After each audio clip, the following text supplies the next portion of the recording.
Hey everyone, I'm Alex, and in this video, I'm going to be talking about quitting your job with no backup plan. And specifically, I'm going to share my experience of how I quit my corporate engineering job with no backup plan. And for me, no backup plan looked like I didn't have another job lined up. And also, engineering is one of those professions where you need to have a professional registration. So I need to be a licensed engineer in order to practice. And so when I left my job, I actually canceled my registration because I knew I was completely leaving that career path behind. And if you've been around the channel for a while, you'll know that I did have some side hustles before I left my job, but these side hustles were making nowhere near enough money to live off of, and so they weren't really a backup plan. I quit my job in the middle of 2022, and at that time I was making a combined income from my side hustles of about $300 a month. And as we went into 2023, my side hustles definitely took a nosedive because I wasn't really focusing on them as much, and so I was making about $100 a month off of my side hustles in 2023. So as you can see, those weren't really a backup plan because my living expenses were not $100 a month. And finally, I was quitting my corporate job to start my own business. I wanted to be self-employed and I really wanted to go down this path of being in control of my own destiny. And when I quit my job, I had an idea for my business. I knew I wanted to get into coaching, but my business was basically just an idea. So I didn't have an audience, I didn't have clients, I didn't have anything like that. So these are the things that I think of when I think of having no backup plan. I had a direction, I had an idea, but I quit my job before anything was really established. And I also closed the door on my past career.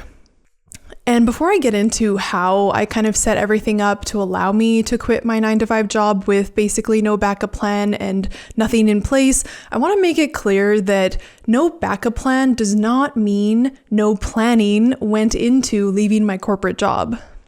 I think if you wanted to quit your job tomorrow, basically with no backup plan and no planning, you would have to have a significant amount of money in the bank that you're okay just living off of in the meantime, or you'd have to have the option of like moving in with your parents and they would be okay with covering all of your cost of living, something like that. But if you want to quit your job with no backup plan, you're probably going to need a plan A to start with. You're going to have to put some thought into it. So how did I leave my career behind, closing that door, and really step into the future with no backup plan? So there were 3 things that I worked on or thought about as I led up to eventually quitting my job. And so those were my risk tolerance, my mindset, and also savings. And so I think that having no backup plan kind of goes hand in hand with having a pretty high risk tolerance. But for me, I looked at a few things to better understand how much risk am I willing to take on and how can I mitigate my risk before I take this leap to leave my job.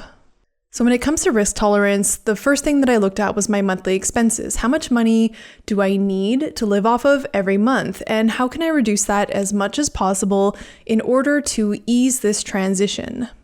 I also had no dependents, and I made the decision that before I was quitting my job, I wanted to pay off my debt. I had student loan debt still, and I had car payments on my car because I hadn't fully paid it off. It wasn't outright owned by me, and I didn't want to have debt payments as an additional stress when I knew I wasn't going to have income once I quit my 9-to-5 job.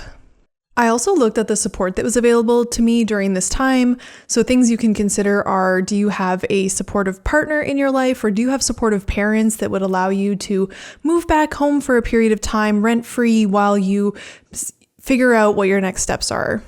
So those are some examples of things that you can think about when it comes to your own personal risk tolerance. Do you want to have debt or not? Can you reduce your expenses or not? Do you have support or not?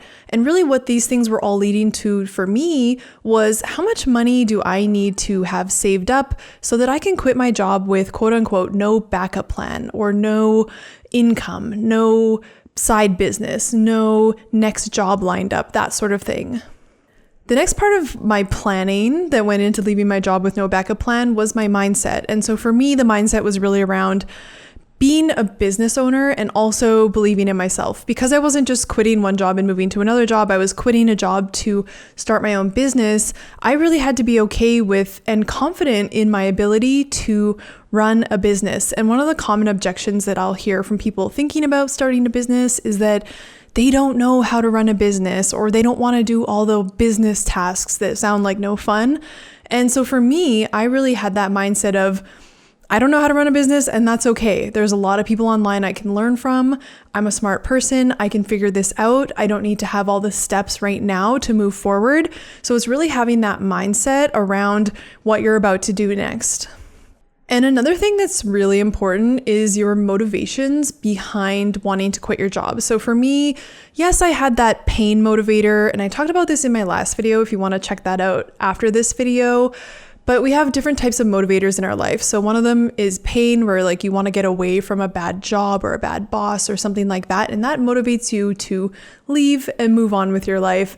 And then we also have pull motivators. So these are things that are really interesting and something that we're passionate about or excited about. And these things really pull us forward because we really want that ideal future. And so for me, I had a combination of, I wasn't loving my career anymore and I kind of wanted to get away from it. That was that pain motivator.